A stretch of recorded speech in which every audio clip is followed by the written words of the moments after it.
สวัสดีทุกคนยินดีต้อนรับทุกท่านเข้าสู่สกายแคทชาแนลเนาะสำหรับมื้อนี้ก็เป็นมื้อที่พิเศษที่สุดมื้อที่เราจะออกมาตอบคำถามให้ทุกคนกับคลิปที่ว่า Q&A อยากรู้อย่างถาม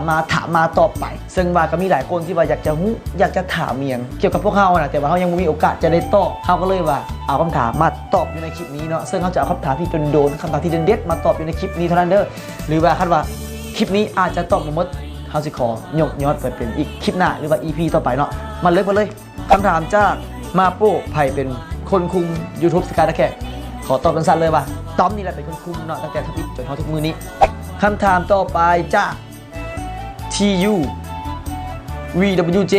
คันอ่านสื่อผิดกับขอโทษขออภัยเด้อถามว่าไอ้ต้อมตอนนี้เฮ็ดอาชีพอย่างตอนนี้ไอ้ต้อมบ่ได้เฮ็ดอย่างเนาะอยู่ละล่าเฮียนจบมากับบ่ได้เฮ็ดอย่างจะเฮ็ดคลิปให้ทุกคนนั้นได้เบิ่งนั่นแหละคำถามต่อมาจากบัวมาพอถ้าแฟนบ่ฮักสิเฮ็ดแนวใดหรือว่าให้เฮานี่ต้องอยากออกไปจากชีวิตเขาบ่คันเขาว่าเขาก็ต้องทำใจเนาะสั้นๆง่ายๆก็แสดงว่าเขาบ่ได้ฮักเราแล้วเขาอาจจะมีคนอื่นหรือว่าอย่างก็แล้วแต่เฮาต้องเข้มแข็งโว้ยคนคือเฮาต้องเข้มแข็งบ่ให้เขาเอาเปรียบเฮาได้เลิกแล้วก็หาใหม่ได้ตัวเจ้างามอยู่แล้วนะคำถามต่อมาจากน้ำฝนถามว่าไอ้ต้อมกับเอดาเคยฟิตกันบ่ในตอนเฮ็ดคลิปมันก็มีผิดเถียงกันเป็นธรรมดาเนาะในการเฮ็ดเวียกของพวกเรามันก็ต้องมีผิดมีเถียงมีความเห็นบ่ตรงกันเป็นบางครั้งคราวแต่พวกเราก็ผ่านมันไปได้เนาะครับก็ต้องด้วยการว่าต่างคนต่างฟังต่างฝ่ายก็ต่างเบิ่งเหตุผลของแต่ละคนว่าอันใดพอเหมาะสมอันใดพอที่ว่าจะเฮ็ดให้เรื่องนั้นมันโอเคกว่านะคำตอบต่อมาจากบักแมนกัมมาหมดแบรนด์ไอตอนมีลูกแล้ววะไอตอนมีลูกแล้ววะถามได้จริงเลยว่าไอตอนมีลูกแล้ววะมีแล้วเนาะนี่ในท้องนี่ มีแต่นอนคำถามต่อไปจากสมพงษ์คุณมีเนาะเพิ่นถามว่าสิ่งที่เป็นแรงบันดาลใจในการเฮ็ดเวียกของพวกเจ้าคือหยังเงินความมักม่วนหรืออยากดังยกกันย้อนว่าความมักนี่แหละมันจะเฮ็ดให้เฮาดังมาเฮาทุกมื้อนี้อาจจะดังบ่หลายแต่ก็พอมีคนรู้จักแล้วเงินมันนักสิตามมานำหลังเนาะฝากกันไว้เด้อสำหรับผู้ใดก็ได้คำถามต่อมาจากแบแอนพรเนาะเริ่มต้นในคลิปแรกคือคลิปหยังคำถามนี้หลายๆคนก็คือที่อยากรู้เนาะว่า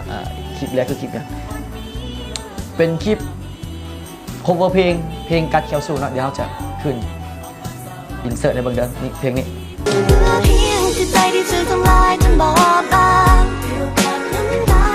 แต่น้ำตาที่เข้ามาบอกลมเพื่อเปิดทาง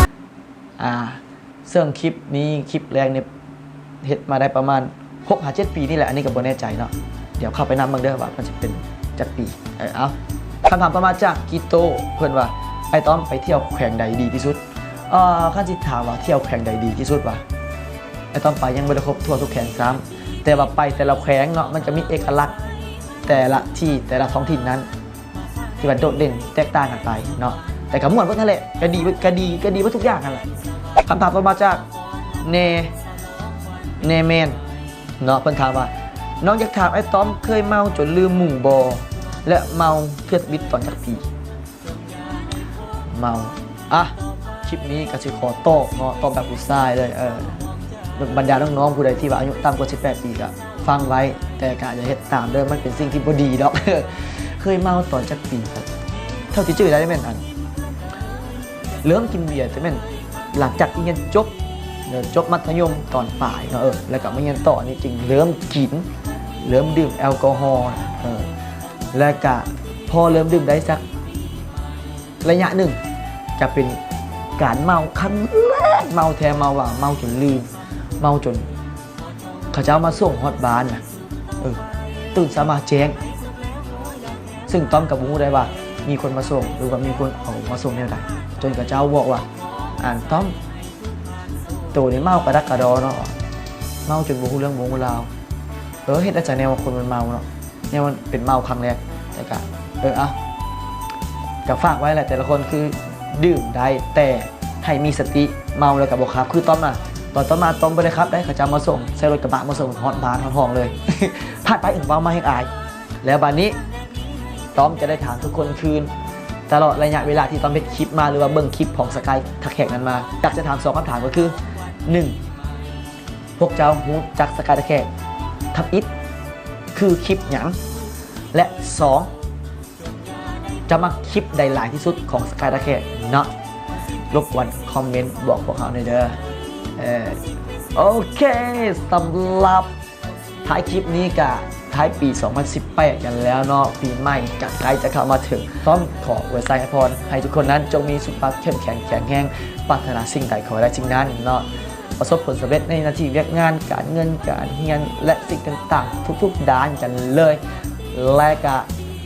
ติดตามเขาต่อไปเนาะและก็อยากขอบใจทุกผู้ทุกคนที่ว่าติดตามสกายตะแคร์จนมาเขาถึงมือนี้และพวกเขาสัญญาว่าปีต่อไปเขาจะพยายามเฮ็ดคลิปให้ดีกว่านี้เฮ็ดคลิปให้หลายกว่านี้เพื่อให้ทุกคนนั้นได้มาเป็นครอบครัวเดียวกันกับพวกเขาเนาะโอเคสำหรับมื้อนี้ก็ขอลาไปก่อนโชคดีปีใหม่เด้อทุกคนเด้อสบายดี